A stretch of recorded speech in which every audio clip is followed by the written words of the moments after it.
आज का क्वेश्चन है दोस्तों लॉन्ग का पहला क्वेश्चन, जो यूपी लैंड रेवेन्यू कोड 2006 है सब्जेक्ट, उसका सबसे पहला और स्पेशल क्वेश्चन बहुत ही इंपॉर्टेंट है। स्टार्ट करते हैं, जल्दी से नोटबुक और पेन निकाल लीजिए। क्वेश्चन है आसामी से आप क्या समझते हैं?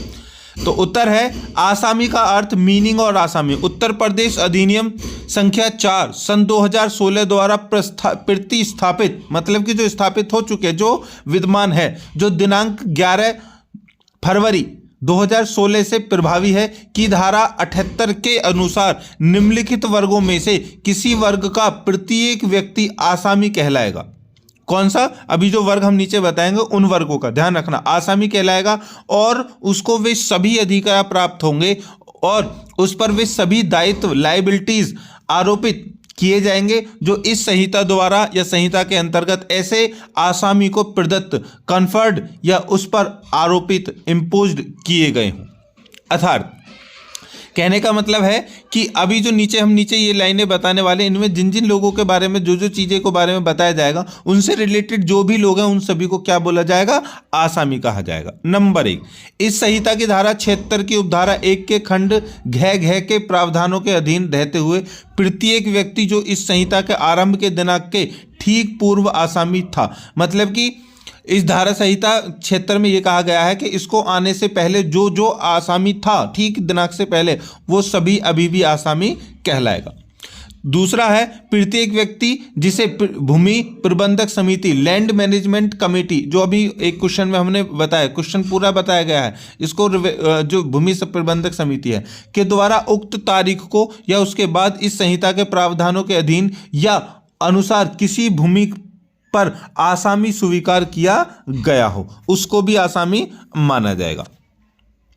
तीसरा पॉइंट, प्रत्येक व्यक्ति जो इस संहिता के प्रावधानों के अधीन के या अनुसार किसी भूमि के भूमिधर द्वारा उक्त तारीख को या उसके बाद पट्टेदार लीज के रूप में स्वीकार किया गया हो, मतलब कि पहले कोई अभी मतलब कि कोई और उसका आसामी हो, लेकिन अब वो जमीन जिसका वो आसामी है उसको किसी और के नाम कर दिया है, तो उसकी जो आसामी है वो उसको मिल जाएगी। प्रत्येक व्यक्ति जो इस संहिता के या इस समय लागू किसी अन्य विधि के प्रावधानों के अंतर्गत या अनुसार किसी अन्य तरीके से आसामी का अधिकार प्राप्त कर ले, तो वो भी आसामी कहलाएगा। अब वास्तव में आसामी जोतदार, टेनर होल्डर की एक तुच्छ किस्म, स्मॉलर फॉर्म है। ये अर्थ बताया गया है कि आसामी है कौन। देखिए आसामी दोस्तों, मैं पहले अपनी भाषा में बता दूं, ये बात अब आपने बाद में सुनेंगे क्योंकि वरना ये गड़बड़ हो जाएगी। ऊपर की कंडीशंस और शर्तें तो आपने देख ली कि आसामी कौन है, ठीक है।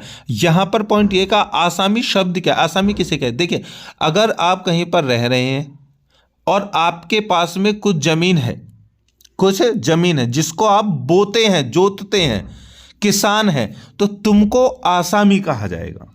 समझ लीजिए, इतना समझ लीजिए बस, ठीक है, कि जमीन के मालिक को क्या जैसे कि मकान का जो भी जिस मकान का हक होता है उसको बोलते हैं ये मकान मालिक है, ठीक है।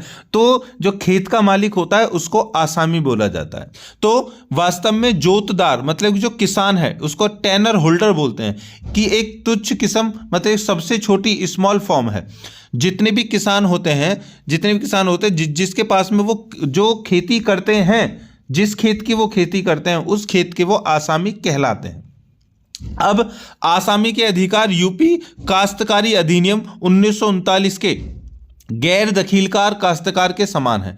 गैर दखीलकार काश्तकार का मतलब होता है कि देखिए काश्तकार लॉ आप पढ़ेंगे, उसमें क्वेश्चन है, उसको जब पढ़ा होगा तो उसके बाद दखीलकार काश्तकार उसको बोलते हैं कि सपोज करो कि यहाँ पर खेत हैं, ठीक है। अब इस खेत पे जो किसान खेती कर रहा है वही उसका काश्तकार है, कृषि है, ठीक है। चाहे मतलब कि एक बार ऐसा हुआ था कि जब राज्य के पास में बहुत सारे खेत थे तो उन्होंने किसानों को वो खेत पट्टे पर दे दिए कि भाई चलो तुम खेती करो और इनसे जो भी मतलब कि जो इनकम हो उसमें से कुछ हिस्सा हमें दे देना, कुछ हिस्सा अपने आप रख लेना। तो अब इन्होंने क्या किया, वो जो किसान थे अब इनके सबके मालिक बन गए, काश्तकार मालिक बन गए। तो इन्हीं काश्तकारों को जो इनमें जो खेती कर रहा है उनको हम काश्तकार बोलेंगे।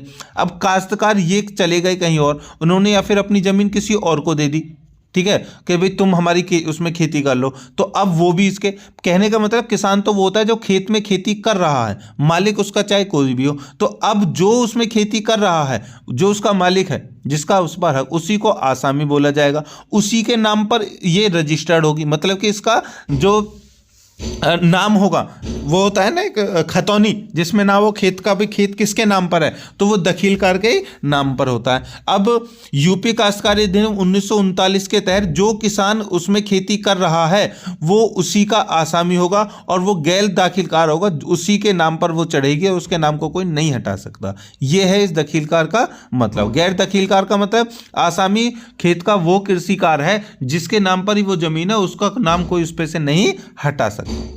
तो आसामी के अधिकार वंशानुगामी हेरिटेबल तो हैं, परंतु ये स्थायी, परमानेंट या संक्राम्य ट्रांसफरेबल नहीं है।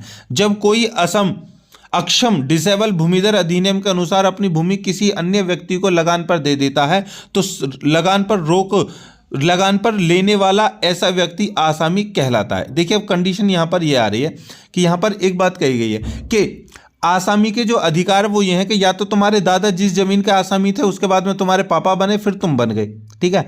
और दूसरी कंडीशन ये है कि ये जो है ये हेरिटेबल का मतलब वंशानुगत है, परंतु ये स्थायी या संक्राम्य नहीं है, मतलब कि ये हमेशा तुम्हारे पास रहेगी, इसकी कोई गारंटी नहीं है। ये ट्रांसफरेबल नहीं है, परमानेंट भी नहीं, ट्रांसफरेबल भी नहीं है। लेकिन कंडीशन ये है कि जब कोई अक्षम, मतलब सपोज करो कि तुम खेती करने में, सपोज करो कोई व्यक्ति है वो अपंग है, ठीक है, तो वो खेती नहीं कर सकता लेकिन जमीन उसके नाम पर है, तो वो क्या कर देगा, मतलब कि वो उसका आसामी है लेकिन उस पर खेती नहीं कर सकता, तो वो क्या करेगा, किसी और को उसको दे देगा पट्टे पर कि भैया तुम मेरी जमीन को पट्टे पर ले लो, ठीक है। तो अब इसमें से जितना भी जो खेती होगी उसमें से राजस्व भी जाना है, मतलब कि सरकार को भी जाना है, ठीक है, और तुम खेती करोगे तुमको भी रहना है, लेकिन भैया मैं भी तो इसका हकदार हूं, मुझे भी मिलना चाहिए, ठीक है। तो इस तरह से क्या होता है, ये जो अधिनियम है वो इस तरह की लोगों को भी क्या करता है, समय दे देता है कि तुम खेती नहीं कर सको लेकिन तुम्हारा है तो तुम किसी और को अपनी जगह पर खेती करवा सकते हो। तो लेकिन जो इसमें खेती कर रहा है, अब तुम उसके वो नहीं रहोगे, काश्तकार नहीं हो, और लेकिन तुम्हें हक मिलता रहेगा, वो बात से, लेकिन उसका आसामी वो कौन बन जाएगा, जिसको तुमने पट्टे पर दे दिया है। अब अक्षम भूमिधर अधिनियम के अनुसार अपनी भूमि किसी अन्य व्यक्ति को लगान का मतलब पट्टे पर दे देते हैं, लगान पर दे देते हैं कि भाई 2 साल के लिए तू मेरी खेती को कर ले, मुझे इतने पैसे दे देना, तो ऐसा व्यक्ति आसामी कहलाता है। इसकी हैसियत, स्टेटस सिकमी काश्तकार मतलब कि उप काश्तकार के समान होती है। मतलब मेन काश्तकार जो है वो कौन है, वो तो वही है जो डिसेबल हो गया, मतलब जो जिसके पास में इतनी क्षमता नहीं है खेती कर सके, वो अपनी जगह पर किसी और को दे रखी, तो वो उप काश्तकार कहलाएगा, जिसको हम बोलते हैं सेमी काश्तकार, सिकमी काश्तकार। अब पुराने अधिनियम की धारा 132 कुछ ऐसी भूमियों का वर्णन करते हैं जिनमें भूमिधरी अधिकार प्राप्त नहीं किए जा सकते। भूमिधरी के अधिकार, राइट्स ऑफ लैंडलॉर्ड का नहीं प्राप्त किए जा सकते। क्या, देखिए ऐसी भूमि में यदि किसी व्यक्ति का दाखिला, एडमिशन किया गया है तो वह आसामी कहलाएगा, लेकिन नियम 176 के अंतर्गत गांव सभा का आसामी केवल सीमित अवधि अधिकतम 5 साल के लिए होता है। मतलब गांव की जो जमीन है उसके लिए कोई भी अगर आसामी बनता है तो वो उसका 5 साल के लिए होता है। उसके बाद गांव सभा आसामी को पट्टे की भूमि से किसी भी बेदखल एजेक्ट कर सकती है। इस प्रकार आसामी या तो गांव सभा का आसामी होगा या किसी भूमि का आसामी होगा। कहने का मतलब है पहले ये होता था कि जो जमीन सरकार, जिस पर जो जमीन किसी से, देखिए थोड़ा सा समझाना वो होगा, थोड़ा मैं तुम्हें दूसरी भाषा में समझाता हूँ, दूसरे पॉइंट से समझाता हूँ। सपोज करो यहाँ पर एक जमीन है, इसका नंबर 1 पहले मालिक था, ठीक है, इस पर राज्य का कर नहीं चुकाया गया, तो राज्य ने इसको अपने अंडर ले लिया, राज्य ने, ठीक है, और इसको हटा दिया, और इसने राज्य ने एक किसी और व्यक्ति को, इस नंबर के व्यक्ति को ये जमीन जो है वो इसको अलॉट कर दी, ठीक है, इसका आसामी उसे बना दिया, मतलब कि उस पर लीज पर दे दी, पट्टे पे दे दी 5 साल के लिए, तो अब इसका आसामी ये बन गया, 5 साल के लिए ले दे दी। अब 5 साल बाद इसने उसका राज्य जो भी 5 साल का वो बना राजस्व बना उसने दे दिया। अब 5 साल के बाद में फिर राज्य सरकार क्या करती है, इसको यहाँ से हटा सकती है या नहीं भी हटा सकती, वो कंडीशन है, वो किसी और को भी इसको दे सकती है, ठीक है, मालिक बना सकती है उसका। अब ये तो हो गई क्या, लीज पर देना, ठीक है, पट्टे पर देना। लेकिन सरकार ने अगर इस पर पट्टा दे दिया, इसके नहीं लिया, ठीक है, उसके बाद में किसी को भी 5 साल के बाद में कभी भी इसको हटवा सकती है, ये कंडीशन होती है इसमें। चलिए आगे है कि लेकिन ये भी है कि जो भी उसका आसामी बनेगा वो गांव का ही कोई व्यक्ति होगा उसी का। अब प्राधिन्य अधिनियम की धारा 133 केवल निम्न 4 प्रकार के आसामी का वर्णन करती है। मतलब पुरानी जो अधिनियम है उसकी धारा 33 4 तरह के लोगों को बताती है कि 4 तरह के लोग ही आसामी है। कौन कौन से? नंबर 1, ऐसे व्यक्ति तो जमींदारी समाप्ति के फलस्वरूप आसामी बन गए, मतलब जो जमींदारी उन्मूलन हुआ उसके बाद में जो जमींदार थे वो खत्म हो गए, ठीक है, और उसके बाद में जो जमीन जिनको मिल गई, जिन्होंने घेर लिए कहते हैं, वो उसके आसामी बन गए। दूसरा, ऐसा प्रत्येक व्यक्ति जिसे किसी भूमिधर ने अपनी जोत की भूमि को इस अधिनियम के प्रावधान के अनुसार पट्टे पर उठा दी। मतलब जिन बड़े बड़े लोगों ने, जिनके पास पहले बहुत कई सौ बीघे जमीन होती थी, वो एक दूसरे को पट्टे पर दे देते थे, भाई अपनी इतनी जमीन है, मतलब कि 1000 बीघा जमीन है, उसको कौन करेगा, 1000 बीघा है, ठीक है, वो किस किस को दे दी, तकरीबन 50 फैमिलियों में 50 किसानों को वो दे दी, पट्टे पर दे दी, तो वो उसके पट्टे पर जिनको दिए वो उसके आसामी बन गए।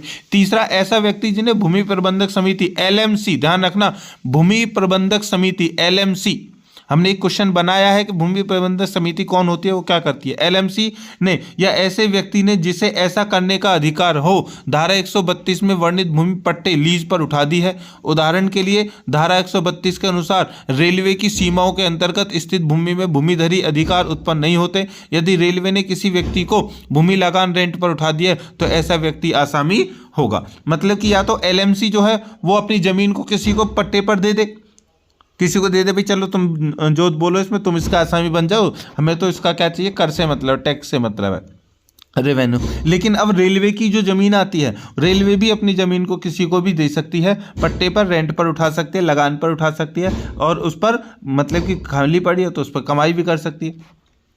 आगे है, ऐसा व्यक्ति जो इस अधिनियम या अन्य किसी विधि के अंतर्गत अन्य तरीके से आसामी के अधिकार प्राप्त कर ले। कैसे?